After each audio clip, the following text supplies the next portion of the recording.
Se você assistiu a matéria que montamos sobre podcast e ainda tem dúvidas, fique tranquilo. A gente ainda tem mais dicas de podcasters renomados que vão te ajudar a montar o seu. Mas você lembra o que é podcast? É uma boa forma de você agregar conteúdo, né? E atrair as pessoas também, é uma nova mídia que está em expansão. Pois é, com esta nova mídia você pode distribuir áudio, vídeos, fotos e até mesmo textos. Mas vamos logo ouvir as dicas do pessoal. Na minha opinião, você precisa primeiro se interessar pela métrica. Não adianta você fazer um podcast apenas para ganhar destaque ou visibilidade. Você precisa gostar de fazer isso, se interessar pelo assunto. Paciência, né? Tempo disponível, porque muitas vezes você ouve um programa que tem 20 minutos e às vezes o podcast demorou, 5 horas, 10 horas para produzir. Como que funciona efetivamente o sistema de feed RSS, para que ele serve, como você vai utilizar para distribuir o podcast para quem for te ouvir e começar a gravar. Ih, parece complicado, mas não é não. Comece pelo básico, que você vai se dar bem. A principal dica é que você defina um tema para o seu programa, né? Você tem que escolher se o nosso, por exemplo, é focado em cinema. Você pode falar sobre variedades, é a opção sua. A gente procura sempre pesquisar sobre o assunto que vai tratar. Às vezes a gente domina o assunto. Junte algumas pessoas que gostam do mesmo tema e assim passe a falar dele. A gente procura artigos na internet sobre isso. Tenta evitar procurar na Wikipedia. Ter um podcast não é caro, só que também não é de graça. Pode ser que você precise desembolsar uma graninha. Esse dinheiro pode ser necessário tanto para comprar equipamentos quanto para hospedar seu podcast. Esse é um grande problema que tem no Brasil. Poucos sites disponibilizam espaço para você fazer download de áudio.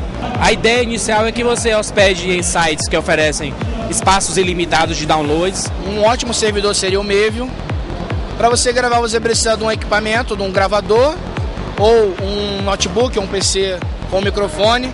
Não precisa ser um microfone profissional, pode ser um headset, de preferência USB. Não existe o gratuito, como fazer um talk show em vídeo para colocar no YouTube. A gente, por exemplo, só começou a comprar equipamento mais caro quando o podcast meio que virou um negócio.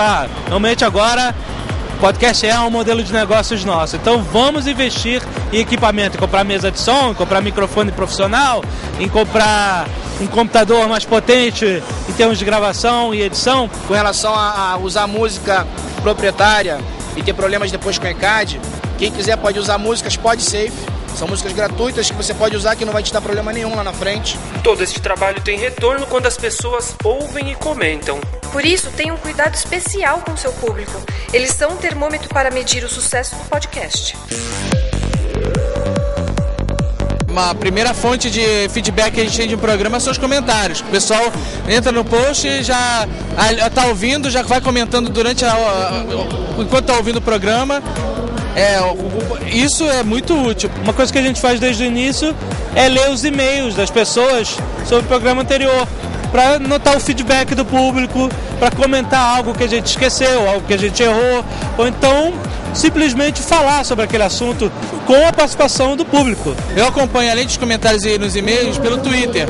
Eu faço uma busca por Nerdcast e eu sempre vejo que a pessoa comenta fora do meu ambiente. Nós temos hoje em dia 40 mil downloads, né?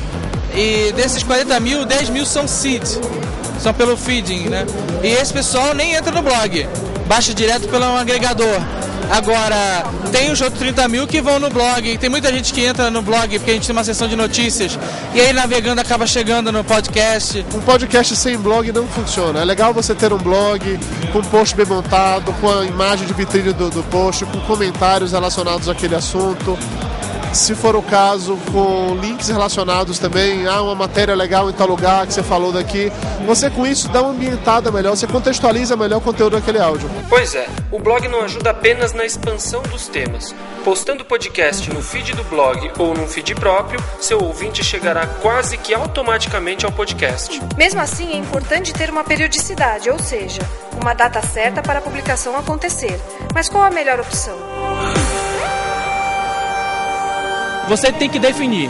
Não importa se você lança uma edição por semana, ou uma quinzena, ou um por mês. É importante para mim que tenha uma periodicidade. Você escolha qual é.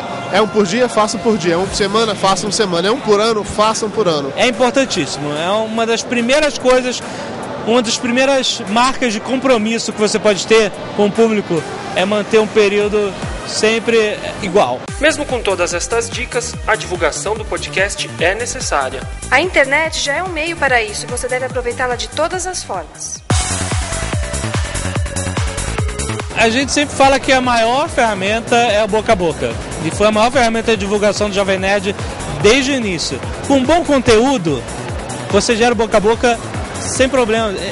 É natural. Com a febre do Twitter, ele acaba sendo a principal ferramenta dos novos podcasts. Mas também não é assim, você precisa ter seguidores para divulgar alguma coisa no Twitter, né? O Twitter se tornou uma ferramenta muito importante para os podcasts, porque você consegue conhecer outros podcasters, manter contato com eles e, eventualmente, algum deles fala do seu programa também. Realmente, essas outras ferramentas de blog, comunidades, fóruns, qualquer coisa, qualquer lugar de nicho que tenha a ver com o seu podcast, a ver com o seu assunto, é interessante divulgar. Agora que você já está craque em podcast, corra para montar o seu. E se quiser, dê uma passadinha no blog do programa para conferir alguns links interessantes.